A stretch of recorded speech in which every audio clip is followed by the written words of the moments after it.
Le biais d'optimisme. Pourquoi on pense que ça n'arrive qu'aux autres?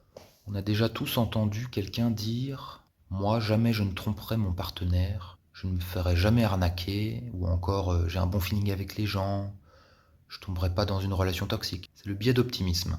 La tendance à croire qu'on a moins de risques que les autres à vivre des événements négatifs et plus de chances de réussir. Par exemple, dans le couple, beaucoup pensent que leur relation est différente et qu'ils ne connaîtront jamais les mêmes problèmes que leurs amis qui se sont séparés. Pourtant, les statistiques de rupture sont à peu près les mêmes pour tout le monde. Dans le monde du travail, c'est pareil. Combien de personnes se lancent en pensant qu'elles vont forcément réussir parce qu'elles ont une bonne idée ou beaucoup de volonté sans prendre en compte les vraies difficultés du marché? Pourquoi on fait ça?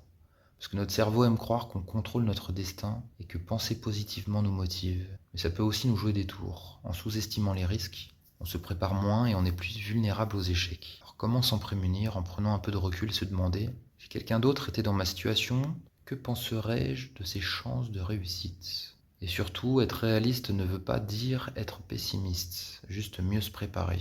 Mais ça pose une question intéressante. Si on voyait tous les risques avec lucidité, est-ce qu'on oserait encore tenter quoi que ce soit? J'aime bien que ça rebondisse là-dessus. Parce que l'idée, c'est de se rendre compte que certains biais, en fait, peuvent pas forcément nous desservir, mais au contraire nous servir.